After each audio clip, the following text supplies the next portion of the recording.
हम 18वीं सदी की एक ऐसी शासक के बारे में बात करने जा रहे हैं जिनका नाम भारत के इतिहास में बहुत सम्मान से लिया जाता है, अहिल्याबाई होलकर।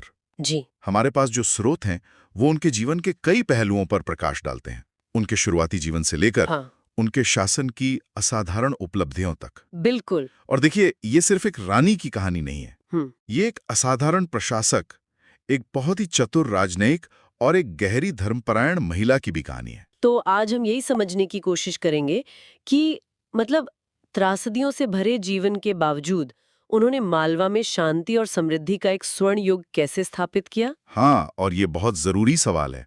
चलिए तो इसे थोड़ा खोलकर समझते हैं। उनकी कहानी शुरू होती है एक बहुत ही अप्रत्याशित मोड़ से। सही बात है। महाराष्ट्र के एक छोटे से गांव में जन्मी थी अहिल्याबाई हम्म। और विवाह हुआ होलकर राजघराने में।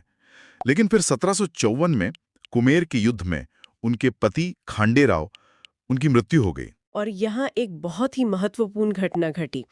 उस समय की जो प्रथा थी उसके अनुसार उन्होंने सती होने का विचार किया। अच्छा। जी।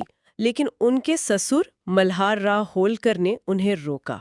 उन्होंने रोका? हाँ, उन्होंने अहिल्याबाई की क्षमता को पहचाना था और उन्हें राजकाज और क्या कहते हैं सैन्य मामलों में प्रशिक्षित करना शुरू कर दिया। ये तो उस दौर के लिए एक बहुत ही प्रगतिशील कदम था। बहुत ज्यादा। और यहीं से बात बहुत दिलचस्प हो जाती है। हम्म। अपने ससुर और फिर बाद में बेटी की मृत्यु के बाद 1767 में उन्होंने शासन की बागडोर पूरी तरह से संभाल ली। हम्म।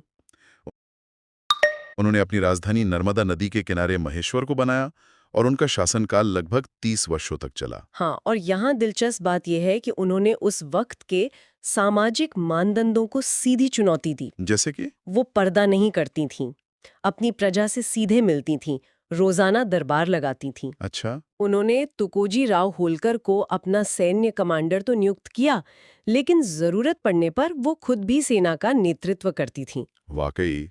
जी।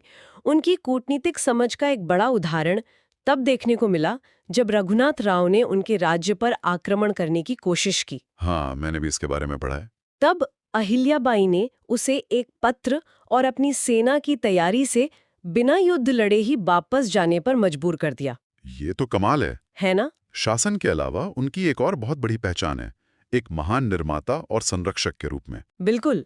उन्होंने पूरे भारत में सैकड़ों मंदिर, घाट, कुएं और धर्मशालाएं बनवाई। हाँ, और ये सिर्फ उनके अपने राज्य तक सीमित नहीं था। नहीं, बिल्कुल नहीं।